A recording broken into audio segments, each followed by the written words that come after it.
Hello again. This video is going to cover the TESOL professional standards. The TESOL professional standards are standards for teachers or for us. They are outlining what we as a teacher should meet or what we should expect from teachers. There are 5 professional TESOL standards, and each of them has about 3 to 5 substandards. The focus of the standards is on knowledge that a teacher must possess, as well as how that knowledge is applied. With this, they are the guiding standards for our practice, as well as for a portfolio you might have to write in your program, or for certification or licensure. In this video, we are going to review each of the 2019 TESOL standards to make sure we are up to date, as well as informed about what these standards look like. So to begin, the first standard is about knowledge regarding language. So language acquisition, theory, and that research. There are 4 substandards. The first focuses on structures used to promote acquisition of language. So the idea here is that a teacher candidate or TESOL teacher is very linguistically aware of how language breaks down into its individual components and its various domains. And by understanding that knowledge, we can have lessons that truly promote acquisition. Another key tenet of this first substandard is that candidates serve as language models. So not just that they're speaking language that is appropriate or beneficial to learning, but also the way they go about language acquisition or modeling how language can be acquired is healthy.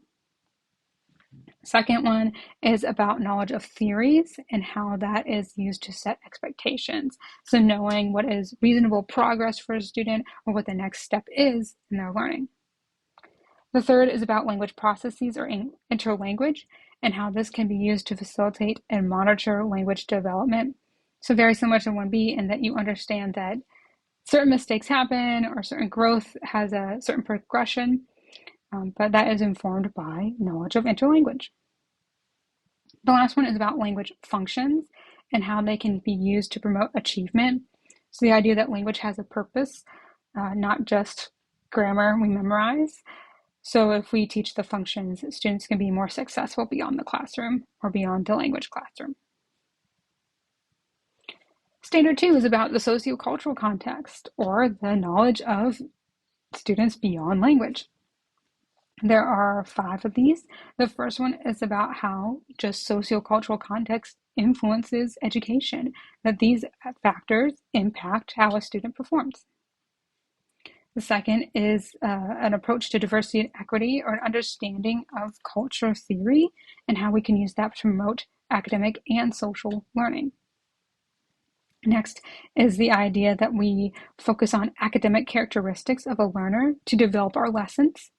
And 2D focuses on personal characteristics of a learner to develop lessons. So the key difference between those two is academic versus personal. The last part of this standard is a little tricky. It's a focus on the teacher themselves and how the teacher's identity influences their interpretation of the learner. So kind of this lens or biases we might have, our advocacy role, and how that interplays with our teaching. Standard 3 is planning and implementing instruction. So a focus on those lesson plans and activities and pedagogy we're using. There are 5 substandards, and the first focuses on scaffolding, environment, and objectives. The idea that we are creating lessons that are motivated by standards and have some sort of structure that is pedagogically sound. Next, we have instruction that uses appropriate interactive approaches, or the idea that our methodology is more than just worksheets and testing, that we're actually doing engaging activities. Next is the idea that lessons are adjusted based on reflection. So we don't just buy a lesson and perform it, that we actually are designing lessons that meet individual needs and outcomes. Next is the idea of collaboration to make sure the learner is supported. So understanding how the learner is doing in other classes or outside of class to make sure their lessons are appropriate. And lastly is the design of materials to make sure they are also appropriate for the learner, appropriate for their development and the language needs. Standard 4 is assessment and evaluation, so testing. There are 4 substandards here, and the first one uses words like validity, reliability, and assessment to focus on the idea that a candidate can assess a student for certain components that are reliable and valid assessment, but also that the candidate can interpret this data and make decisions based on data. Next is that the learner or the candidate has knowledge of the variety of forms of assessment. It can be formative, summative, diagnostic. So the candidate knows when each of those is best appropriate. Next, we have the idea of accommodation, accessibility, and considerations for standardized testing procedure. This likely comes from WIDA or the state documents that usually outline what is legally appropriate to accommodate for ELLs. And then lastly, understanding proficiency assessment and how that is used to classify or place students. So familiarity with WIDA testing procedure and WIDA testing outcomes. Our last standard is professionalism and leadership. 4 substandards here. The first is the idea of collaboration again, but not just to design lessons. You're serving as a collaborator to uplift other educators, staff, and the community, so that you're serving as a resource for others. Next is knowledge of policies and legislation so that you can take on that advocacy role. After that, we have the idea that a candidate engages in reflection to identify areas for improvement that require professional development. So knowledge weaknesses or new theories that come out that you're looking for those, that you're reaching out for those. The last one is the idea that a candidate applies feedback based on self-reflection or from supervised teaching that they are striving to improve. So that covered a lot, the 5 standards. And I think the more you teach, the more you work with them, the more familiar you become. But what I want to emphasize is that, like, if you were in an interview, they might mention these TESOL standards. And a way to be successful in the interview is to do a combination of show and tell. So the show aspect would be having some sort of artifact that best represents that you can meet that standard.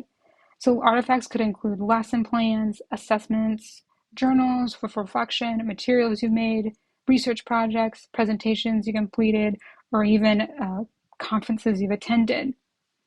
The idea being that you could point to a specific element in that artifact to justify or show that you meet the standard. So here's a lesson plan, and you point to the objective and say, I have objectives. There's a standard about objectives. In addition to showing, though, you should also tell. You should use language that has appropriate pedagogical and linguistic terminology to show or prove that you're up to date on theory and legislation, that you are knowledgeable about this content. Using this language also helps justify that you don't just meet the standard, that you exceed it, that you truly have internalized and embraced this. So for an example of an interview where you have to justify how you meet a standard versus how you exceed a standard, my example is you could say, I meet standard 3A because I have objectives in my lesson plan. If I was interviewing that candidate, I might not be very impressed. I'd be happy that they meet that standard. But to really sell yourself, you could say something like, my use of Blue's taxonomy terms and my integration of WIDA proficiency features demonstrates my ability to apply the standard effectively. So that use of, I would say, like buzzwords, pedagogical terminology of current theory, better demonstrates, it better shows and tells that you are a good teacher candidate. So feel free to rewatch this video or to reread the TESOL standards and become aware as you lesson plan or you teach or as you make these artifacts that you should always have these TESOL intentions behind them.